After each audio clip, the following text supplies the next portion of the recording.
नमस्कार जय जगन्नाथ आपण मानक स्वागत आम आउ एक नुआ भिडियो। आज आम जाऊे एक नुआ स्थान को जो स्थानटी लोकलोचन को आसी ना ताकू आज आम आपण मानक देखिए।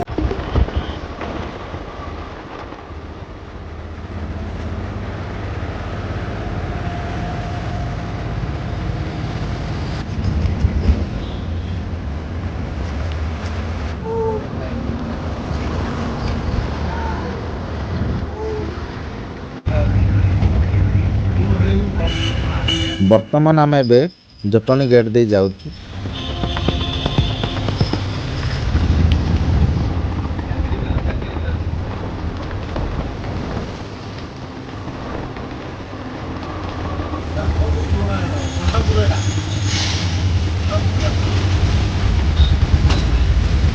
उड़ीसा आदर्श विद्यालय जटणी।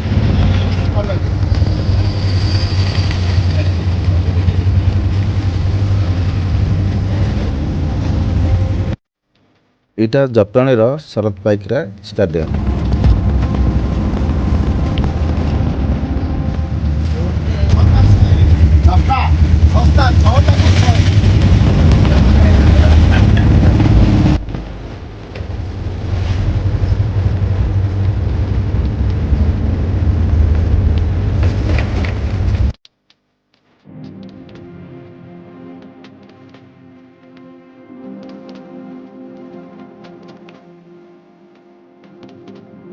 ललित भंडार एठू डाहाण को जीवे।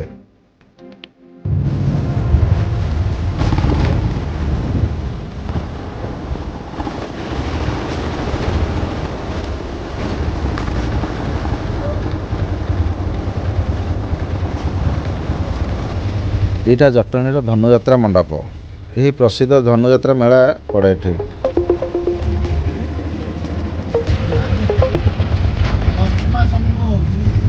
बाटर बहुत सारा मंदिर पड़ुछि आमे जानी पारुनु कोठी की जीवु बोला। चलो चलो चलो चलो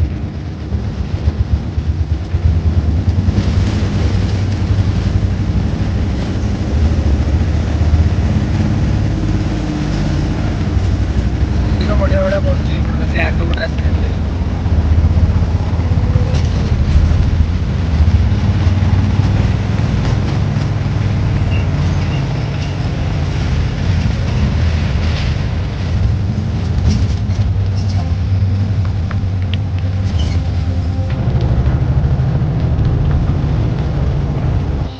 एते बाट चालू चालू लगी जाइथिला भोक। भोक लगलू पड़गला ढाबा अरुआ डालमा को गाड़िया डालमा कलु आम पेट पूजा।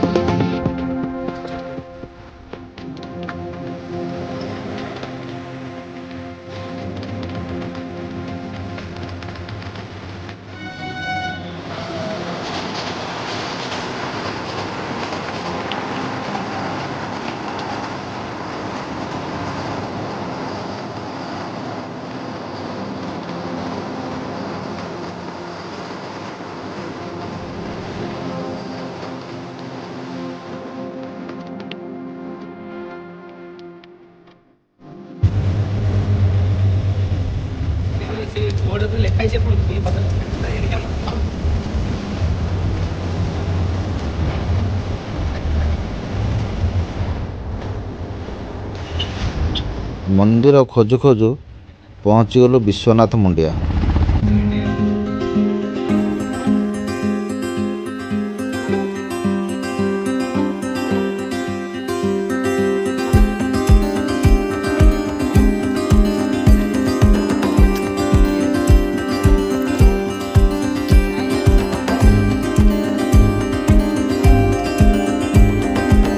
ऊपर को जीवा पाए देखंतु केते लंबा पहाच।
ଏଇଟା ମନ୍ଦିରର ପଛପଟ ଗୁହାରିଆ ଘର। ଚାଲନ୍ତୁ ଯିବା ନନାଙ୍କ ସାଙ୍ଗରେ କିଛି କଥାବାର୍ତ୍ତା ହେବା, ମନ୍ଦିର ବିଷୟରେ କିଛି ଜାଣିବା। ଆପଣଙ୍କ ପରିଚୟ? ଆଜ୍ଞା ଆମେ ତ ଏଠି ବିଶ୍ୱନାଥ ମୋ ନାଁ ପ୍ରଦୀପ୍ତ କୁମାର ପଣ୍ଡା। ଆମେ ବିଶ୍ୱନାଥ ମନ୍ଦିରର ମୁଖ୍ୟ ପୂଜକ। ଏ ମନ୍ଦିର ଆଜ୍ଞା ବହୁତ ପୁରାତନ ମନ୍ଦିର। ଆମ ଏ ଗଡ଼ରେ ରାଜା ରହୁଥିଲେ। ରାଜାଙ୍କର ସେତେବେଳେ କିଛି ସନ୍ତାନ ନ ହବ, ରାଜା ଯାଇକି ଆମ ଲିଙ୍ଗରାଜ ମନ୍ଦିରରେ ଅଧ୍ୟାୟ ପଡ଼ିଥିଲେ। ତାଙ୍କୁ ସ୍ୱପ୍ନ ଦିଶେ ଲିଙ୍ଗରାଜ ମନ୍ଦିର ସ୍ୱପ୍ନ ଦିଶେ ହେଲା ଯେ ଏ ପାହାଡ଼ ଉପରେ ଠାକୁର ଆବିର୍ଭାବ ହେଇନ୍ତି, ତେଣୁ ଠାକୁରଙ୍କୁ ସେଠି ଆବିର୍ଭାବ ପୂଜା ପିଲା ଛୁଆ ବୋଲି। ତେଣୁ କିଛି ଠାକୁର ଆବିର୍ଭାବ ଯେତେ ରାଜା ଆସି ଦେଖିଲେ ବର୍ତ୍ତମାନ ଠାକୁର ଏଠି ଅଛନ୍ତି ବୋଲିକା, ତେଣୁ ମନ୍ଦିର ଠାକୁରଙ୍କୁ ପୂଜା ଅର୍ଚ୍ଚନା କଲେ। କରିବା ପରେ କିଛି ଦିନ ଭିତରେ ତାଙ୍କର ପିଲା ଯୋଡ଼ିଏ ଜନ୍ମ ହେଲେ, ଜୟଦେବ ଜଗଦେବ ବୋଲି ଯୋଡ଼ିଏ ପୁଅ ଜନ୍ମ ହେଲେ। ତେଣୁ ପିଲା ଆସ୍ତେ ଆସ୍ତେ ଧୀରେ ଧୀରେ ବଡ଼ ହେଲେ। ବଡ଼ ହେବା ଭିତରେ ମନ୍ଦିରଟିଏ ତୋଳିଥିଲେ। ବୁଝିଲେ କି? ଜୟଦେବ ଯେ ରାଜା ସେ ମନ୍ଦିରଟିକି ତୋଳିଥିଲେ, ଜୟଦେବ ଜଗଦେବ ଦୁଇ ଭାଇ ମିଶିକି।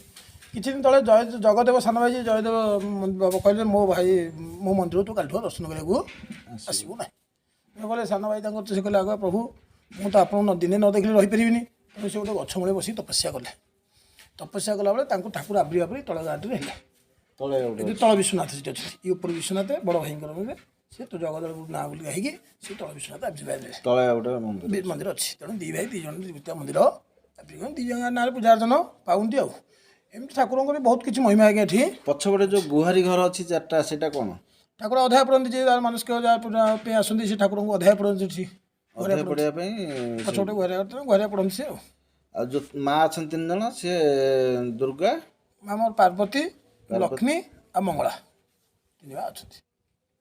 ଏ ଗଛ ମାନେ କେତେ ବର୍ଷର? ଆଜ୍ଞା ଆମେ ତ ଜନ୍ମ ହେଇନଥିଲୁ, ଗଛ ଆମେ ପିଲାବେଳୁ ଦେଖି ଆସୁଛୁ। ତା ପୂର୍ବ କଥା ଆମେ ଆଉ କହିପାରିବୁ ନା ଆଜ୍ଞା। ତା ପୂର୍ବ ନାହିଁ, ମାନେ ମନ୍ଦିର ସାଙ୍ଗର ହବ ବୋଲି ଅନୁମାନ ହେଉଛି। ଅନୁମାନ ଆଜ୍ଞା ହେଉଛି। ପାହାଚ ଯେଉଁ ଅଛି, କେତେଟା ପାହାଚ ହବ ଟୋଟାଲ? ଆମର 294ଟା ପାହାଚ ଅଛି। 294? ସେମିତି ତ ପାହାଚ ହେଲେ ବହୁତ ପାହାଚ, ଷ୍ଟେପ୍ ବାଇ ଷ୍ଟେପ୍ ପାହାଚ ହେଲେ ବହୁତ କିଛି ପାହାଚ ହବ। ନାଇଁ ବର୍ତ୍ତମାନ 205 ଅଛି। ପାହାଚଟା ବହୁତ ମାନେ ଖସଡ଼ା ଟାଇପ୍ର ଅଛି। ଖସଡ଼ା ଅଛି, ଲମ୍ବା ଅଛି, ଗୋଟା ତ 10 ହାତ 15 ହାତ ବି ପାହାଚ। ହଉ, ମନ୍ଦିର ବିଷୟରେ କିଛି ନନାଙ୍କ ଠାରୁ ଜାଣିଲେ, ଆଉ ଯାହା ଅଛି ଆପଣମାନଙ୍କୁ ଦେଖେଇବି। ନନା ଜୟ ଜଗନ୍ନାଥ।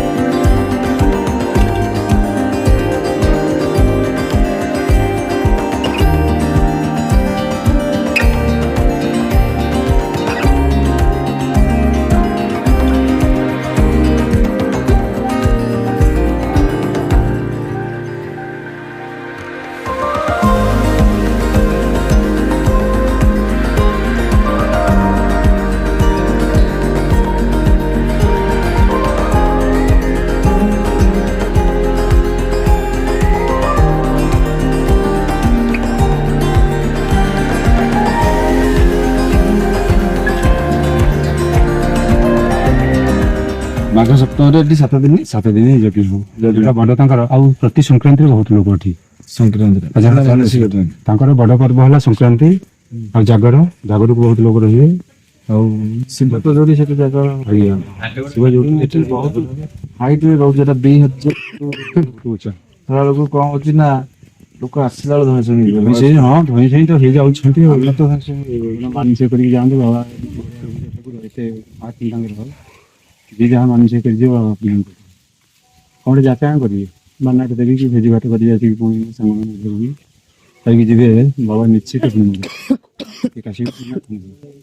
ଆମେ ବିଶ୍ୱାସ ମାନେ ସେମିତି କିଛି ଭାବିନାହାନ୍ତି, ଆସୁ ଆସୁ ପଳେଇ ଆସିଛୁ। ସେ ପ୍ରଭୁଙ୍କ ବରାଦ ହେଲା ବି ଟାଣିଲେ ସେ ଆପଣଙ୍କୁ ସେଇ କଥା ଭାବୁଛି। ତାଙ୍କର ବରାଦ ହେଲା ବି ଜିନିଷ ହଉଛି କ'ଣ, ଆମେ ବର୍ତ୍ତମାନ ସେଇ ଜିନିଷଟା ଆଜିକାଲି ଯେଉଁ ଯୁବପିଢ଼ି ମାନଙ୍କ ପାଇଁ ଏଇ ଜିନିଷକୁ ନାହିଁ, ବିଶ୍ୱାସ ନାହିଁ। ସେଇ ବିଶ୍ୱାସ ପାଇଁ ଆମେ ଅଟୋରେ ଟୋଟାଲ ଭୁବନେଶ୍ୱରରୁ ବାହାରୁଛୁ, ଟୋଟାଲ ଅଲ୍ ଓଡ଼ିଶା ସବୁ ଜାଗାରେ ଆମେ ବୁଲିକି ଦେଖୁ ଯେ ଏଠି ଏଇ ଠାକୁର ଅଛନ୍ତି, ଏଇ ଠାକୁର ମହିମା ଅଛି। ଆପଣମାନେ ବି ଆସନ୍ତୁ, ବୁଲିକି ଦର୍ଶନ କରି ଯାଆନ୍ତୁ। ଯାହାର ଯାହା ମାନସିକ ଅଛି ବି ସିଏ ପୂର୍ଣ୍ଣ ହଉ।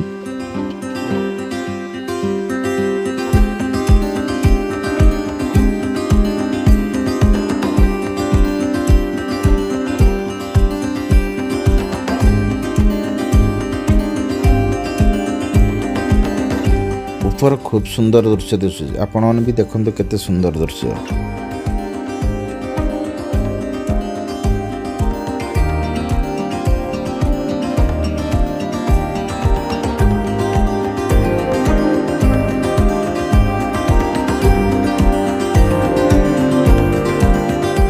ଏଇଟା ହେଲା ଭୋଗ ଦୋକାନ। ଏଠି ସବୁ ପ୍ରକାର ଭୋଗ ମିଳୁଛି।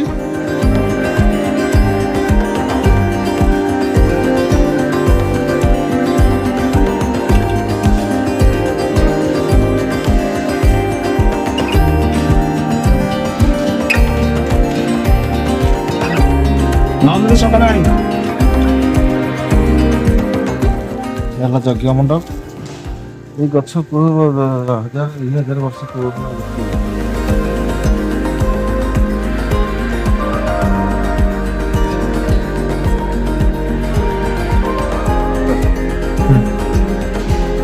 ଚলো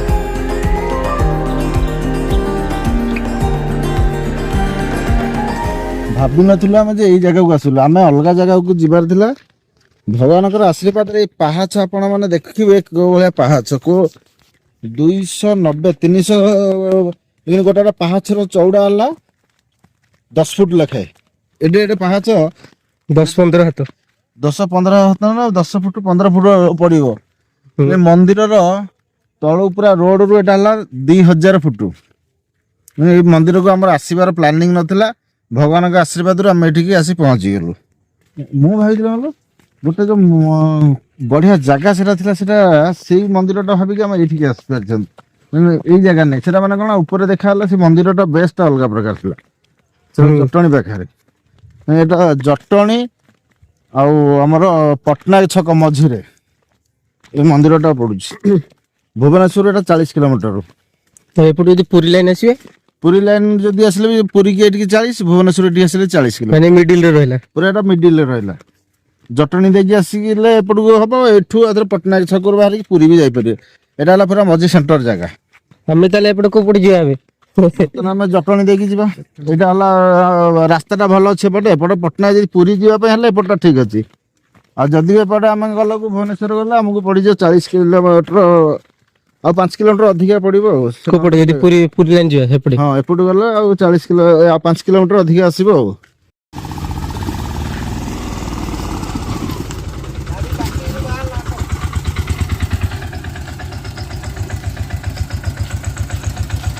ଭିଡ଼ିଓଟିକୁ ଏଠି ଶେଷ କରୁଛି। ରହିଲୁ। ଜୟ ଶ୍ରୀ ଜଗନ୍ନାଥ।